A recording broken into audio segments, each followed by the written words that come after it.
সম্মানিত দর্শকবৃন্দ, alpha news টেলিভিশনের নতুন প্রতিবেদনে সবাইকে স্বাগতম। আমরা এই মুহূর্তে রয়েছি নীলফামারী জেলার ডোমার থানার দেবীগঞ্জ ইউনিয়নে, আর আমি এই মুহূর্তে অবস্থান করছি আজমেরি আমেনা মায়ের দরবার শরীফে। আমাদের সামনেই রয়েছে মা জননী। আসসালামু আলাইকুম। ওয়ালাইকুম সালাম। মা জননী, আসলে আমরা বেশ কয়েকদিন যাবৎ চেষ্টা করছিলাম আপনার একটি সাক্ষাৎকার নেয়ার জন্য, কিন্তু বিশেষ কারণে হয়তো আপনি আমাদেরকে সময় দিতে পারেননি। আজকে আপনি আমাদেরকে সময় দিয়েছেন, এই জন্য আমরা এবং আমাদের চ্যানেলের সকল দর্শক কৃতজ্ঞ।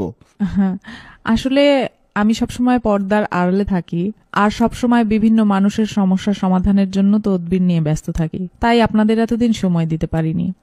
যা বলার একটু তাড়াতাড়ি বলবেন, ভিতরে লোক বসা, তারা অনেক দূর দূরান্ত থেকে আসছে।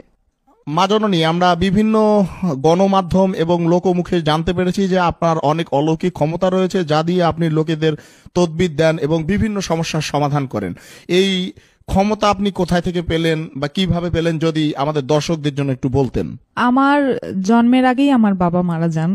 আমার বাবার ভীষণ ইচ্ছা ছিল আমি যেন হাফেজা হই, তাই আল্লাহর অশেষ রহমতে মাত্র 7 বছর বয়সে আমি কুরআন খতম দেই।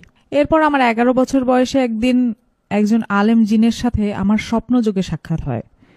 তিনি আমাকে মানবতার সেবা করার জন্য আধ্যাত্মিক শিক্ষা ও জ্ঞান দান করেন। তারপর 12 বছর বয়স থেকে আজ অবধি মানবতার সেবায় কাজ করে যাচ্ছি। আপনি আসলে কি কি বিষয়ে তদবির দিয়ে থাকেন? যদি কোনো ছেলে বা মেয়ে কাউকে মন থেকে সত্যি ভালোবাসে, আমি চ্যালেঞ্জ করে বলতে পারি 48 ঘন্টার মধ্যেই সেই ছেলে বা মেয়ে ছুটে আসবে তার কাছে। কারো স্বামী বা স্ত্রীর মধ্যে যদি কোনো পরকীয়ার কারণে সংসারে অশান্তি হয়, 24 ঘন্টার ভিতরে সেই সংসারের সকল অশান্তি দূর করে শান্তি ফিরিয়ে দিব ইনশাআল্লাহ। এছাড়াও কারো সন্তান অবাধ্য হলে তাকে বাধ্য করা, কারো বিদেশ যাত্রায় যে কোনো ধরনের বাধা থাকলে 1 সপ্তাহের ভিতরে সব সমস্যার সমাধান করে দিব। আজ পর্যন্ত অগণিত প্রবাসী আমার দেয়া লটারির নম্বর কেটে লটারি বিজয়ী হয়েছেন এবং তাদের ভাগ্য পরিবর্তন হয়েছে। এই যে লটারি বিজয়ী হয়েছে, হ্যাঁ, এইরকম কি কোনো প্রমাণ আপনার কাছে আছে? হ্যাঁ, অবশ্যই আছে।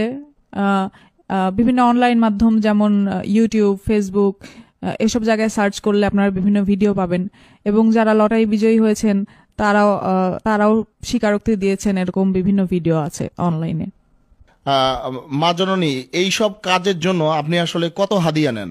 আমি এই কাজ করে 1 পয়সাও নেই না। তবে কাজে সফল হলে কেউ কিছু হাদিয়া দিতে চাইলে আমার একটি এতিমখানা আছে, সেই এতিম বাচ্চাদের যে যার সামর্থ্য অনুযায়ী হাদিয়া দিতে পারবেন। আসলে অনেকে দেশে আছে, কেউ বিদেশে আছে, সবাই তো আর সরাসরি আপনার দরবারে এসে আপনার সাক্ষাৎ করতে পারবে না, তাই আপনার সাথে সরাসরি কথা বলার কি কোনো ওয়ে আছে বা রাস্তা আছে, বুদ্ধি আছে এরকম? আমার সাথে সরাসরি মোবাইলে বা ইমোতে কথা বলেও তদবির নিতে পারবেন।